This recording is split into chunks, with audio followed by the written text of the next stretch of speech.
नमस्कार दोस्तों, चलिए जानते हैं आज की ताजा और मुख्य समाचार और 50 बड़ी खबरों को सिर्फ 10 मिनट में। लेकिन उससे पहले आप इस वीडियो को कहां से देख रहे हैं, कमेंट में जरूर बताएं।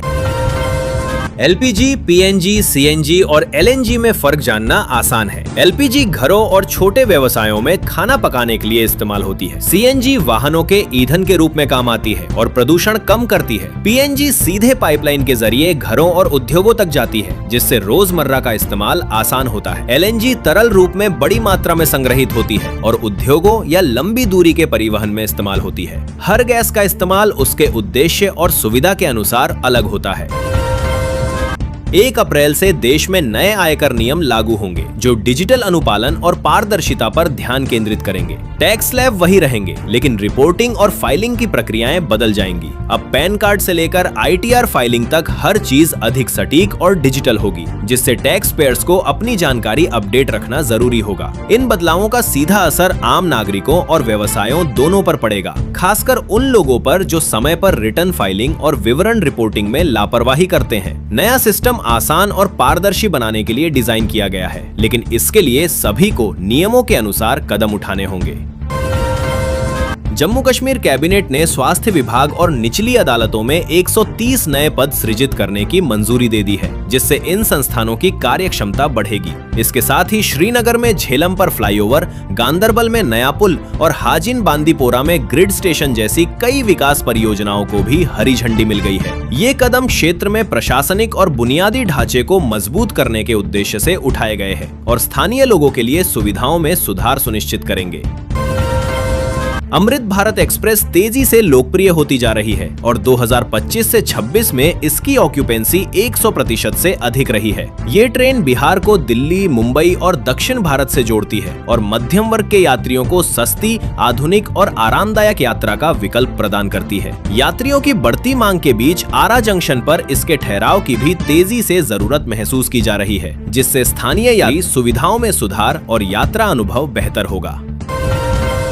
उत्तराखंड के मुख्यमंत्री पुष्कर सिंह धामी 3 दिवसीय दिल्ली दौरे पर हैं, जहां उनका कार्यक्रम प्रधानमंत्री नरेंद्र मोदी और केंद्रीय मंत्रियों से मुलाकात का है। ये दौरा खास महत्व रखता है क्योंकि अगले महीने पीएम देहरादून दिल्ली एक्सप्रेसवे के लोकार्पण के लिए देहरादून आएंगे और मुख्यमंत्री इस अवसर से जुड़ी तैयारियों और परियोजनाओं पर चर्चा करेंगे। दौरे के दौरान राज्य के विकास, नई योजनाओं और बुनियादी ढांचे से जुड़े मुद्दों पर भी विचार विमर्श होने की संभावना है। अधिकारियों के अनुसार यह यात्रा दोनों पक्षों के लिए रणनीतिक रूप से महत्वपूर्ण है और इससे क्षेत्रीय विकास और निवेश योजनाओं को गति मिलने की उम्मीद है। हरियाणा में रबी सीजन की सरकारी खरीद जल्द शुरू होने वाली है, लेकिन कई जिलों में ट्रांसपोर्ट के टेंडर अटकने और बायोमेट्रिक सिस्टम के विरोध के चलते प्रक्रिया प्रभावित हो सकती है। सरसों एमएसपी से ऊपर 6,500 से 7,000 रुपए प्रति क्विंटल बिक रही है, जिससे सरकारी खरीद पर असर पड़ सकता है। अधिकारियों का कहना है कि किसानों की सुविधा और खरीद प्रक्रिया को सुचारू बनाने के लिए कदम उठाए जा रहे हैं, लेकिन इन समस्याओं के समाधान के बिना समय पर सभी खरीदी कार्य पूरी करना चुनौतीपूर्ण हो सकता है।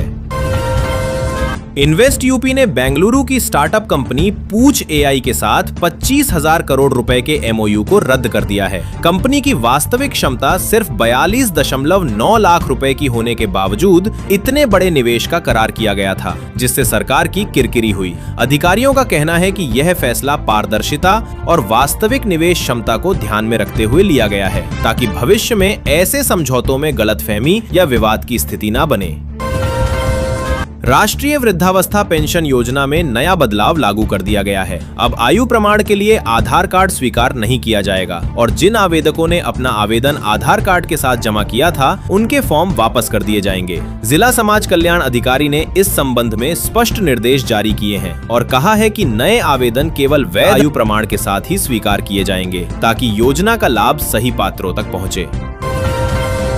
हरियाणा सरकार ने नियम 134A के तहत गरीब छात्रों को पढ़ाने वाले 334 प्राइवेट स्कूलों के लिए कुल 13.88 करोड़ रुपए जारी किए हैं। यह राशि 7 जिलों के स्कूलों को दी जाएगी, जिससे आर्थिक रूप से कमजोर छात्रों की पढ़ाई में मदद मिलेगी और शिक्षा का स्तर बेहतर होगा। प्राइवेट स्कूल संघ ने सरकार का आभार जताया है और शेष जिलों के स्कूलों के लिए भी जल्द भुगतान की मांग की है। अधिकारियों का कहना है कि यह कदम शिक्षा में समानता और गुणवत्तापूर्ण पढ़ाई सुनिश्चित करने की दिशा में महत्वपूर्ण साबित होगा।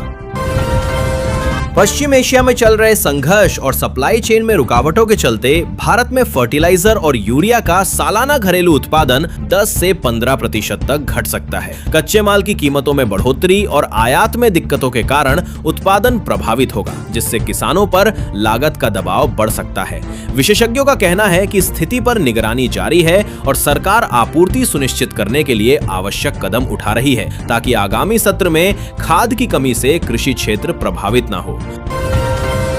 कौशल विकास मिशन ने प्रशिक्षण गुणवत्ता सुधारने के लिए सख्त कदम उठाए हैं। लक्ष्य पूरा न करने और लापरवाही बरतने वाले 98 प्रशिक्षण संस्थानों को ब्लैकलिस्ट कर दिया गया है। अब आगे काम मिलने के लिए संस्थानों को उनकी प्रदर्शन और ग्रेडिंग के आधार पर चुना जाएगा। अधिकारियों का कहना है कि यह कदम प्रशिक्षण की गुणवत्ता बढ़ाने और प्रतिभागियों को बेहतर अवसर देने के उद्देश्य से उठाया गया है, ताकि शिक्षा और कौशल विकास के क्षेत्र में मानक सुनिश्चित किए जा सकें।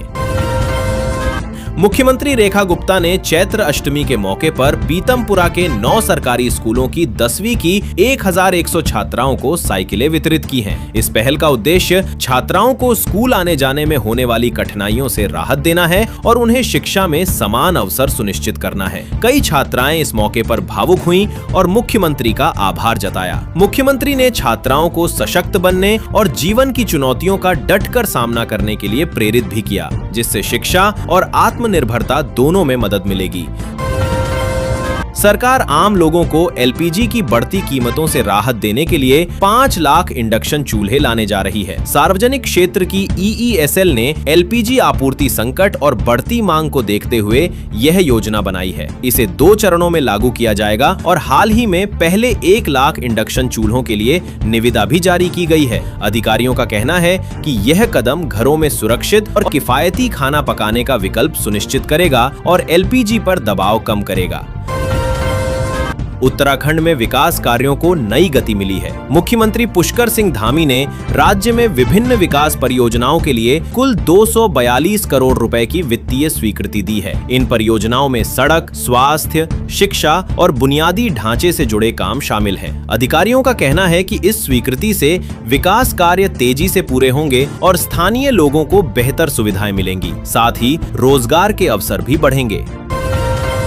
हरियाणा सरकार ने राजस्व विवादों को कम करने और पारदर्शिता बढ़ाने के लिए 12 सूत्रीय एक्शन प्लान शुरू किया है। मुख्यमंत्री नायब सिंह सैनी ने राजस्व मंत्री विपुल गोयल द्वारा पेश किए गए कई प्रस्तावों को मंजूरी दी है, जिनमें किसानों से जमीन हासिल करने और 1000 करोड़ रुपए के भूमि बैंक के निर्माण जैसे कदम शामिल हैं। अधिकारियों का कहना है कि इस योजना से भूमि संबंधित प्रक्रियाओं में सुधार होगा, विवाद कम होंगे और राज्य में बेहतर प्रशासनिक ढांचा सुनिश्चित होगा। नायरा एनर्जी ने पेट्रोल को 5 रुपए और डीजल को 3 रुपए प्रति लीटर महंगा कर दिया है। इस बढ़ोतरी का कारण पश्चिम एशिया में जारी युद्ध और अंतर्राष्ट्रीय कच्चे तेल की बढ़ती कीमतें बताई जा रही हैं। कंपनी के देश भर में 6,967 पेट्रोल पंप है और इस कदम का असर आम उपभोक्ताओं की ईंधन लागत पर सीधे पड़ेगा। विशेषज्ञों का कहना है कि आने वाले दिनों में कीमतों में और बदलाव की संभावना बनी हुई है, इसलिए लोग अपने ईंधन खर्च में सतर्क रहें। सोना और चांदी फिर महंगे हो गए हैं। कल की गिरावट के बाद आज 24 कैरेट सोने का दाम 10 ग्राम के लिए 1.41 लाख रुपए से ऊपर पहुंच गया है। वहीं चांदी का भाव 1 किलो के लिए 2,24,801 रुपए पर कारोबार कर रहा है। सुबह के लेटेस्ट रेट के अनुसार सोने में 1,539 रुपए और चांदी में 4,927 रुपए प्रति किलो की तेजी देखी गई। विशेषज्ञों का कहना है कि वैश्विक बाजार में उतार चढ़ाव और अंतरराष्ट्रीय मांग के कारण कीमती धातुओं के दाम में तेजी और मंदी दोनों देखने को मिल सकती है।